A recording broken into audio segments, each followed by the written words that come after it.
Hello, everybody. It is your professor, Rocco, your boy, coming at you again with another Age of Sigmar video. In this AoS Masterclass, that's right, we're dropping a Masterclass on you. We're going to be talking about a topic that was actually suggested from one of my friends in my playgroup, where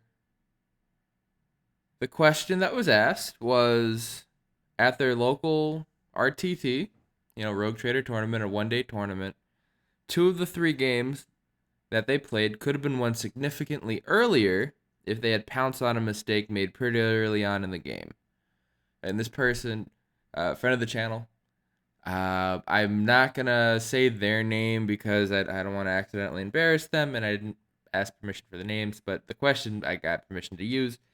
And this person won their event, had a great time, and they're saying, but due to their experience playing moi, um, they just assume every mistake is bait because I am a tricky son of a gun to hold down here, and that's my whole play style is reactionary, setting up plays like a chess player.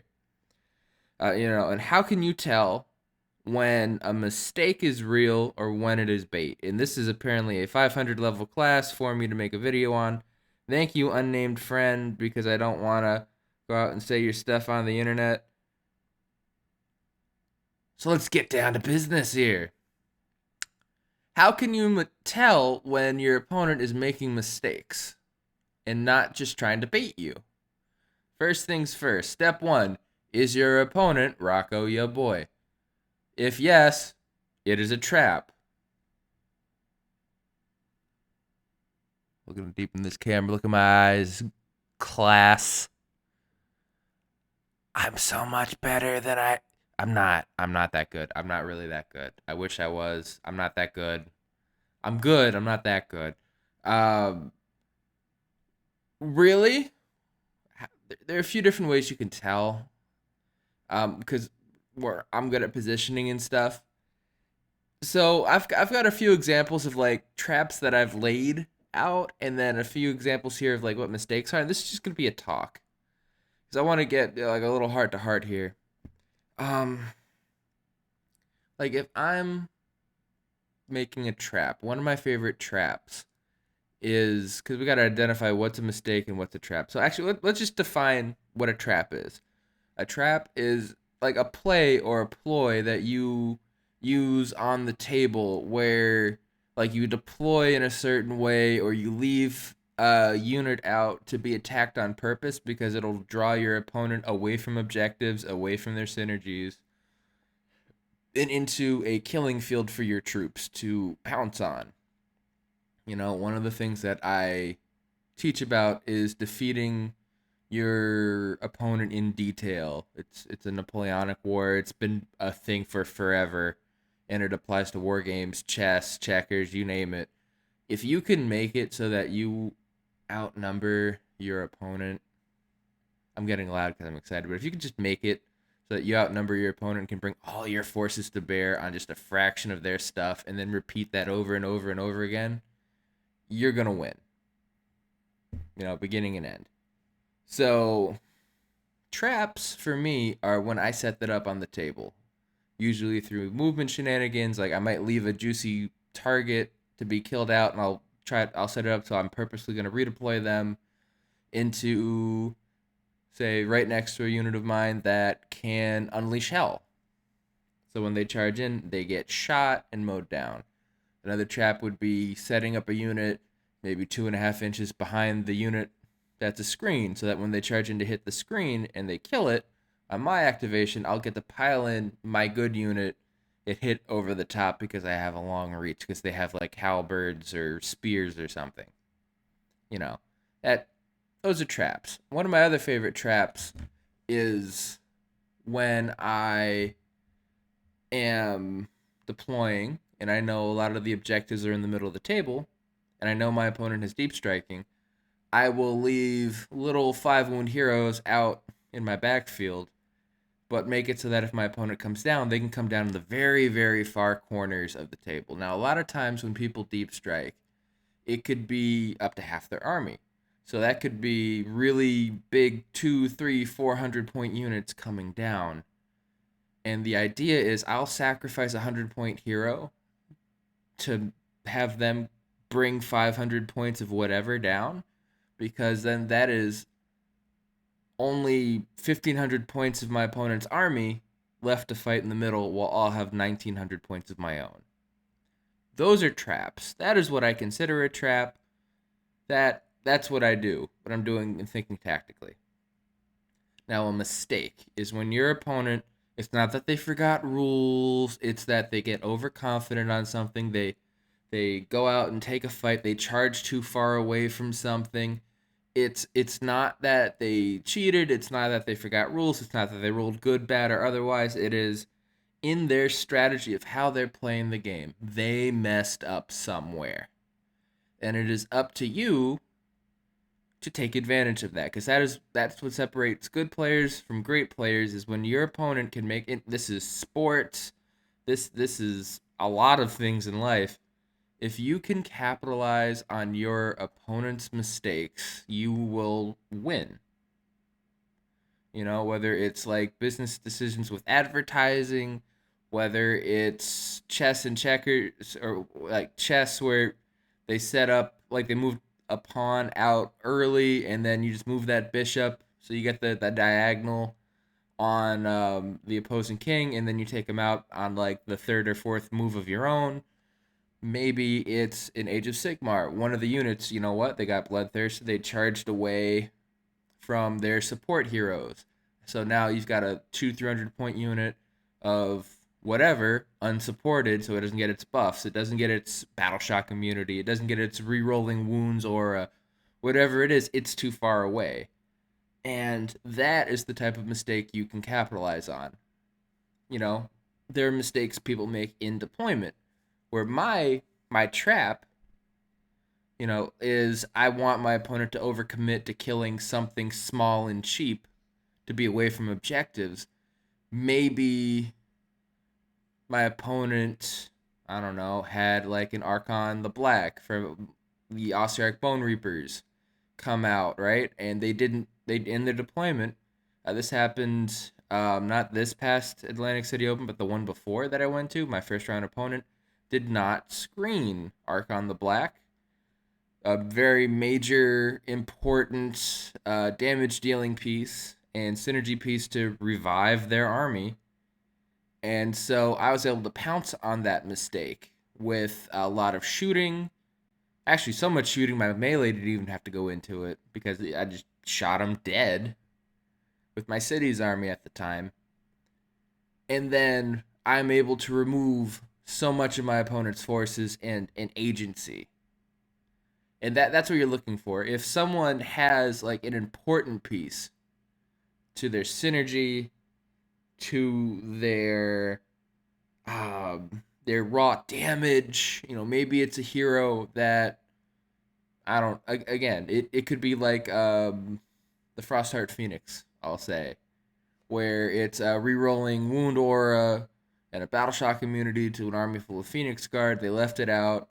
Yes, it's going to be a tough nut to crack, but if you can kill it because of how badly positioned it is, or like a Nagash where they didn't cast Protection of Nagash on it in an OBR army, and they can't redeploy in an OBR army, so it's really important for how you position in 3rd edition with them.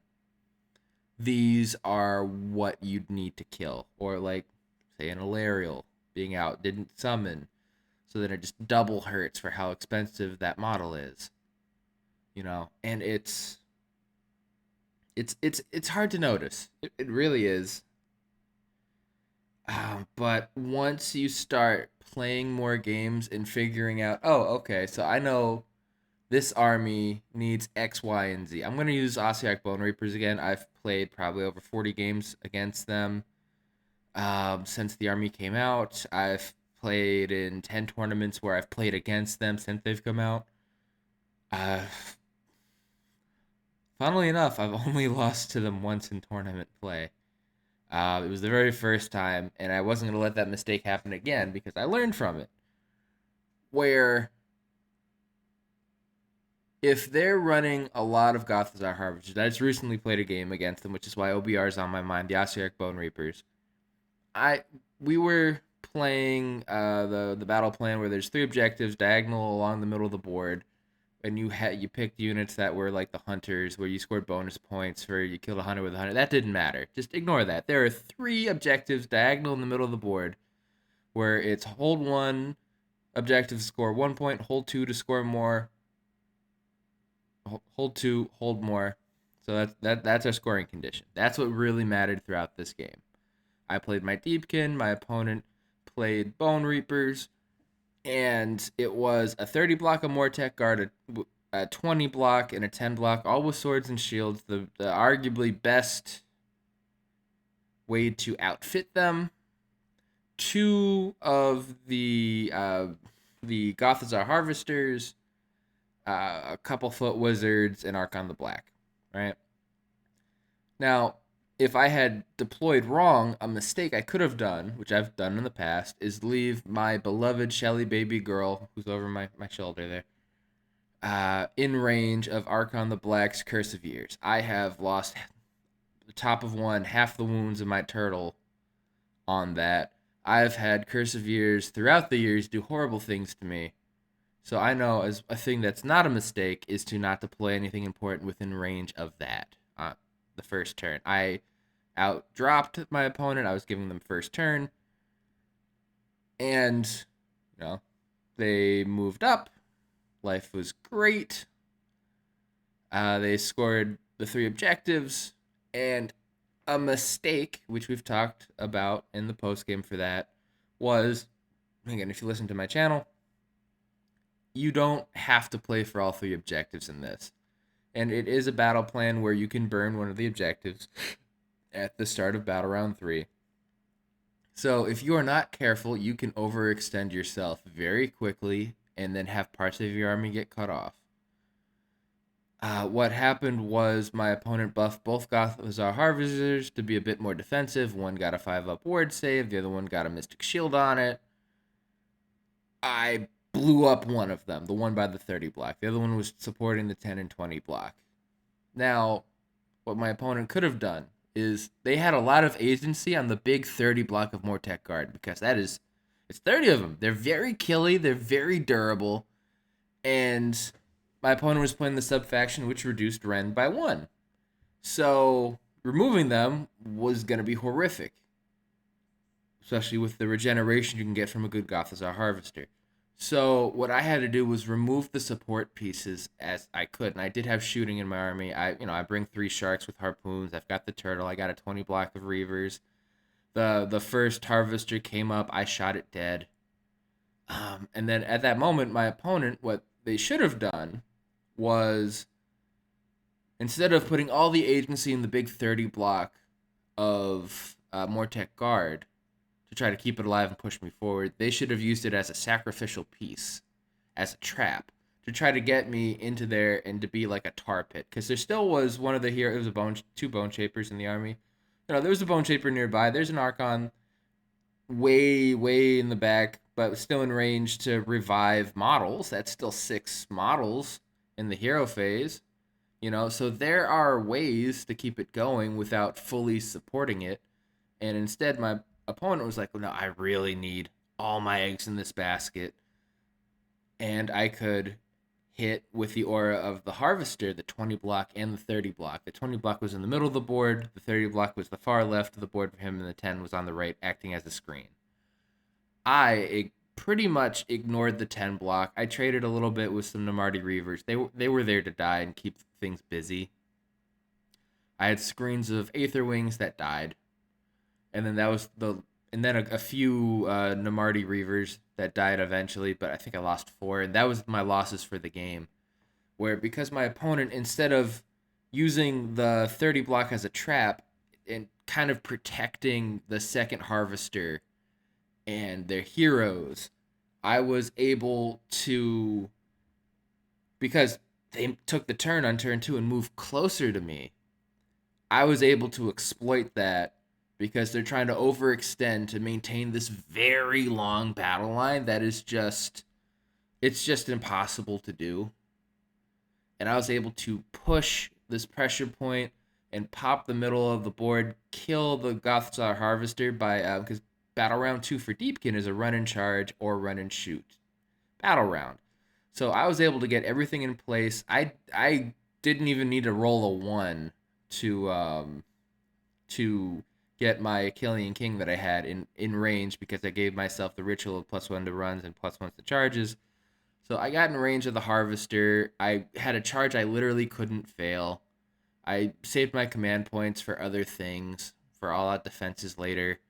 I was able to kill the Gothizzar Harvester and use my King's ability to always strike first with D3 units. I got 2, so it was the King and my Turtle. My Turtle was actually able to get into combat with the 30 block and just mow down as many Ossiarch Bone Reapers as I could, because at that point, through smart use of shooting and how my opponent had to remove models, I pulled them out of range of the now overextended Harvester. I was able to maintain my combats with the other units, and just the battle lines disintegrated. I killed a lot of now unsupported troops. They had moved away from, because they had to spread out so much. You couldn't put all the buffs onto one unit. You had to split your buffs. And I was able to punch through my opponent's line. And then on top of that, I got the double turn into round 3. It didn't matter what objective my opponent burned. I still had all the speed in my sharks, the turtle, the king, my reavers, which had 16 of them, so they were still very effective as a unit. And I could just table my opponent. And the reason I was able to do that was I saw the mistake of them overextending to try to play for 3 objectives and to over buff one of their units that they moved up so far out to try to get into combat with me, that it just wasn't sustainable for what they were trying to do. And that's a great mistake that I was able to capitalize on, because again, it was a battle plan where, again, forget everything else, they had to hold 1 objective, hold 2 objectives, and hold more to score. Then you score with your battle tactics, right? There was literally no reason whatsoever to deploy and set up and to play and fight for all 3 objectives at once. You only ever needed 2. And what I would have done might have been like a 30 in the center, then a 20, and then I have the 10 on a backfield job, trying to stop me from being able to like fly over their troops, which is what I did to get my king in place without needing to spend a command point to auto 6 the roll to hit juicier things. And it just wasn't needed. And my opponent played it still very good. It was still a very close game, but that little, as much as I'm harping on that, it's a nitpick really at the end of the day, but that little thing is what was able to let me burst through there with my offensive power and go. Now, will your opponents always be making mistakes? No. And I don't think you should ever assume straight up that your opponent is bad enough to make mistakes, because once you start underestimating your opponent, that is when you will fall for a trap, because that is when you go and see, oh man, I see there's this hole in their deployment, I could just drop my unit down, and then they're stuck there. Because then you run into someone like me that will actually barricade the one spot with enough cheap troops and things I'm willing to sacrifice to then be like, oh cool, you killed my little screen. On my turn, I'm going to bring the full force of my army down on that. And then I traded out 100 points of a hero or a screen to 500 points of your army. And again, it's 1,900 points to 1,500 points.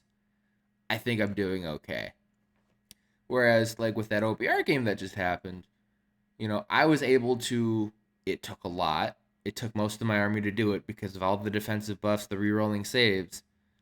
Because until it was over, until that I doubled 2 into 3, the kill count for my opponent was low, but so was mine, because I just killed 2 Gothizzar Harvesters and then a lot of more tech that kept getting revived. And if I didn't get the turn, they revive more tech, and then we still have a game. Um, but at that point, what do you go for? I have an Achillean king that was in combat, and if you try to kill him, great. You still have my turtle to deal with. You still have my archers to deal with. I gave you such a target rich environment. I turned my aggression into a trap because what of my, and also had two sharks in combat. There was no right answer, and if you killed one thing, or because you would have had to overcommit to try to kill something, because I had the turtle aura, I gave it the mount trait to make it larger, so my whole army was basically +1 to save.